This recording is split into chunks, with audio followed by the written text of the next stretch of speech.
foi criado um grupo de trabalho interministerial, formado pelo Ministério da Fazenda, Ministério do Planejamento, Banco Central, Ministério da Agricultura, Governo do Estado e CEPLAC.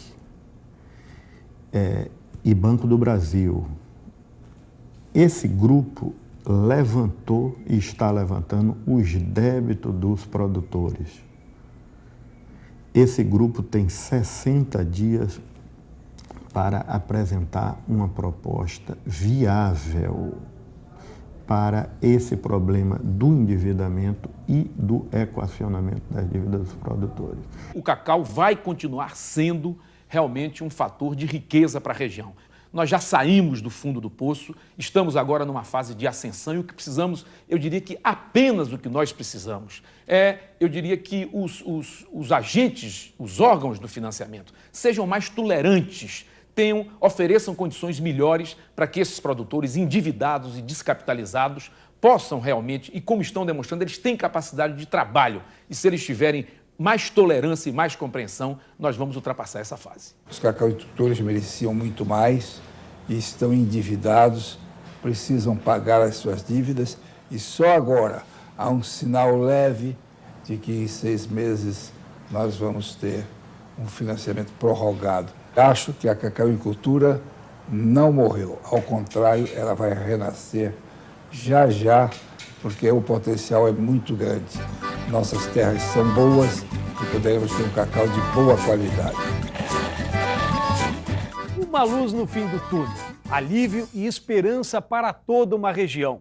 A clonagem de cacaueiros mais tolerantes à vassoura de bruxa é o caminho para a recuperação da lavoura do cacau. A clonagem do cacau tem o mesmo princípio da produção de clones animais, fazer cópias geneticamente idênticas. Para a lavoura, o que interessa é copiar ao máximo, com mudas, cacaueiros que apresentam maior tolerância à vassoura de bruxa.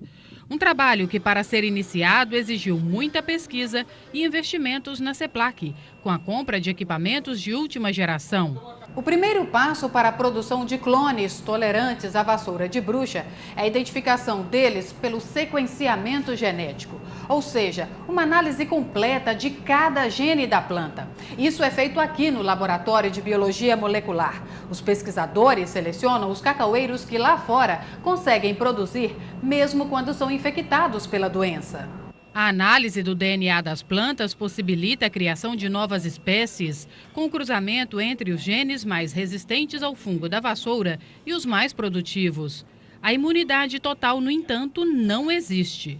É praticamente impossível, mas à medida que os trabalhos avançam, nós vamos conseguir cada vez mais melhores materiais com características de resistência, qualidade e produtividade.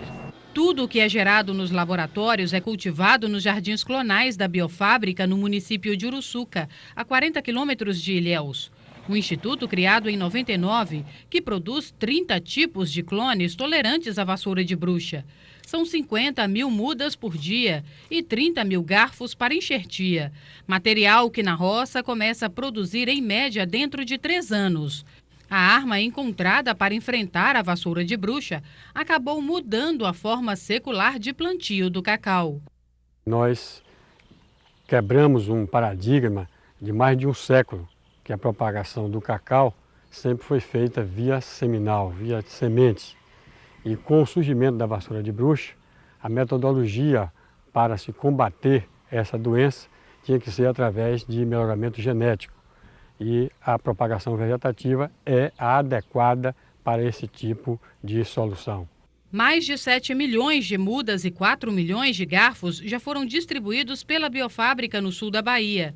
Cada muda custa para o produtor 35 centavos, o garfo 15, preços subsidiados pelo governo do estado.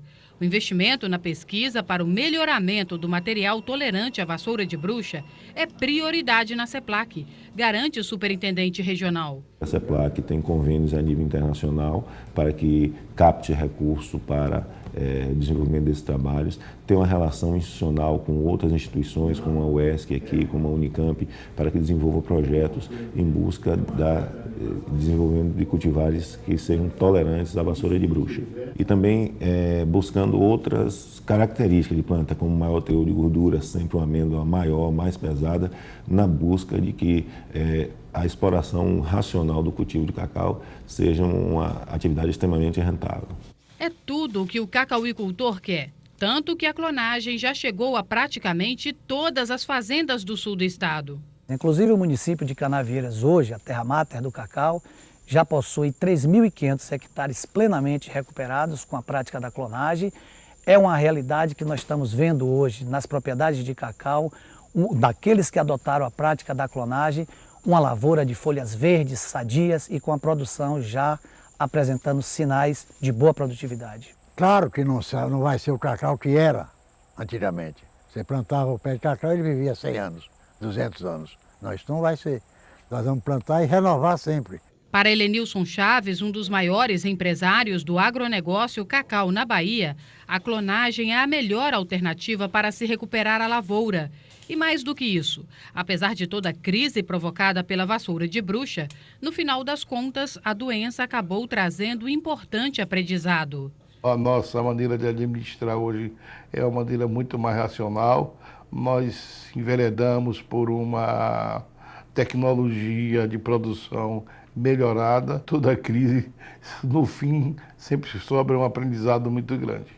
Uma nova visão. O fazendeiro teve que cuidar melhor do seu cacau e fazer ainda mais. No auge da crise do cacau, o produtor encontrou dois caminhos: desistir da lavoura ou persistir, investindo nos tratos culturais recomendados pelos pesquisadores. Teve gente que foi mais além. Não apenas cuidou da lavoura cacaueira de forma especial, como também tratou de deixar a fazenda mais rentável com a diversificação. Café, cana-de-açúcar, pecuária de leite, frutas, piscicultura, alambique, produção de polpa, iogurte e queijo. E, claro, a persistência no cacau agora clonado. Em apenas 40 hectares, este pernambucano, radicado na Bahia, dá o exemplo de como uma fazenda pode ser mais rentável. Acreditar no cacau e, como toda a vida acreditei e acredito que o cacau é a saída para todo mundo. Mas acreditei também que outras atividades podiam melhorar meu rendimento.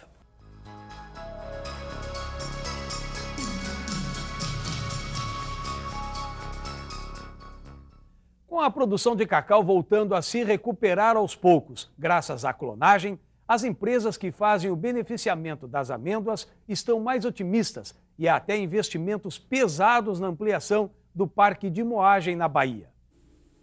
O Brasil é o quinto maior produtor de cacau do mundo, com uma produção atual estimada em 160 mil toneladas. O país ocupa hoje também a quinta posição entre os principais processadores de amêndoas do mundo. O Parque de Moagem do Brasil hoje é formado por 5 empresas, 3 em Ilhéus, uma em Itabuna e outra em São Paulo. Juntas, elas processam algo em torno de 200 mil toneladas de cacau. Com a queda na produção brasileira, em 95, foi preciso começar a importar amêndoas. A chegada dos primeiros navios na região, que sempre exportou, causou revolta e desânimo. Ainda hoje, o cacau importado abastece as fábricas. Esta, em Ilhéus, a maior da América Latina, importa de 20% a 30% da matéria-prima. A empresa emprega 250 pessoas. Aqui o beneficiamento do cacau começa com a limpeza, manual e automatizada. Depois as amêndoas são descascadas, torradas, moídas até virar um creme. E nestas prensas, a parte sólida, o líquor, é separada da manteiga. Tudo é controlado por computadores. A fábrica opera 24 horas. Durante o ano só para 2 vezes, no Natal e no Réveillon. Hoje são processadas aqui 66 mil toneladas de amêndoas. A meta é ampliar essa capacidade para 80 mil toneladas. Para isso, está sendo feito um investimento de 10 milhões de dólares. Nós acreditamos na recuperação da produção, na quantidade de cacau que o produtor vai produzir nos próximos anos. Essa é a primeira grande razão. A segunda grande razão é que o país, o Brasil, ele é um país interessante para investimentos de grandes grupos hoje no mundo. O cacau depende muito da Costa do Marfim, que é o maior produtor de cacau do mundo, responsável por mais de 40% da produção mundial. Mas eles são muito instáveis politicamente. Ou seja, quanto menos se depender daquele país no futuro, melhor será para a indústria chocolateira. Por isso os investimentos aqui.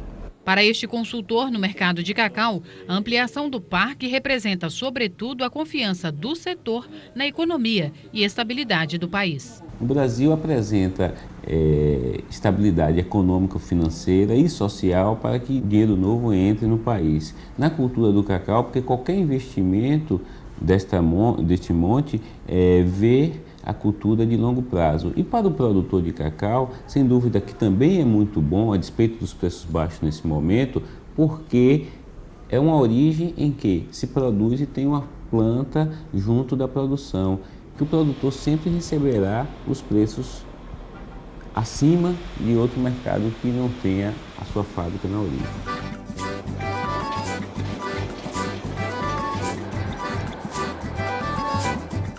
Uma lavoura com características próprias, fonte de inspiração para intelectuais como Jorge Amado.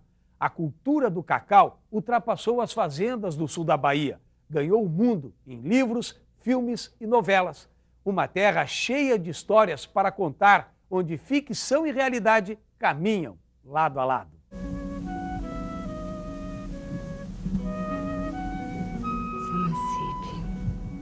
Nosso bonito.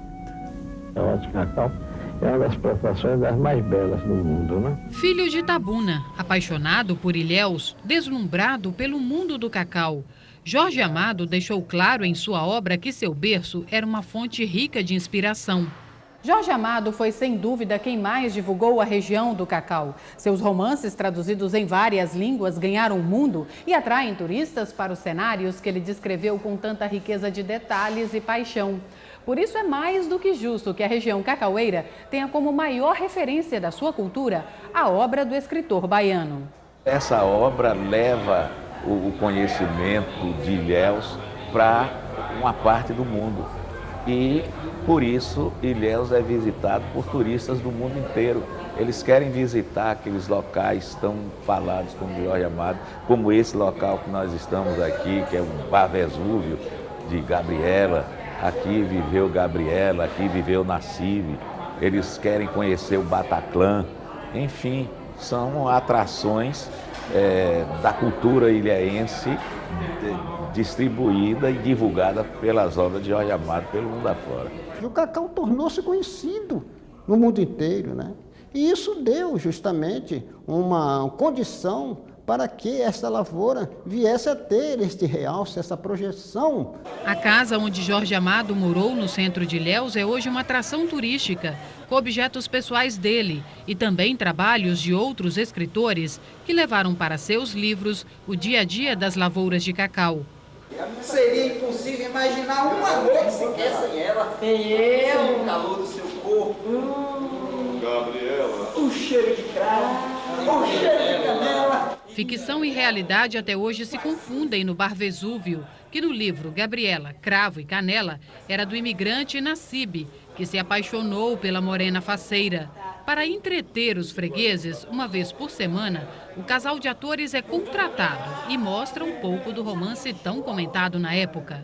E aqui eles têm a oportunidade de ser parte ativa nessa história, né? Então, a Gabriela com suas brincadeiras e o Nassib sempre muito sério, né? E aquele amor verdadeiro para com a Gabriela. Isso tudo contagia os turistas e eles estão sempre procurando voltar, saber mais sobre a nossa história e entrar nessa realidade que só nós, os baianos, sabemos fazer. A maior riqueza nossa é a cultura. É a história, é a saga do cacau. Foram justamente novelas como Gabriela e também Renascer que trouxeram a Ilhéus a portuguesa Paula e o holandês Dick. É muito bonita a natureza e a cultura das pessoas também, um pouco... Aquilo que era transportado nas novelas, né? Que a gente via nas novelas e lia nos livros, um pouco está aqui, eu acho. Então a viagem valeu a pena? Valeu a pena, sem dúvida. Gostaria de voltar outra vez, quando a gente for para Portugal, voltar outra vez para aqui. Coronéis do cacau, homens rudes do campo, jagunços, personagens do passado que inflaram o imaginário nos livros e novelas, ainda podem ser encontrados em versões mais modernas. Afinal, na prática, pelo menos na lavoura, pouca coisa mudou. O cacau, há séculos, exige os mesmos tratos culturais. Na roça não há espaço para muita tecnologia. São 2 safras por ano.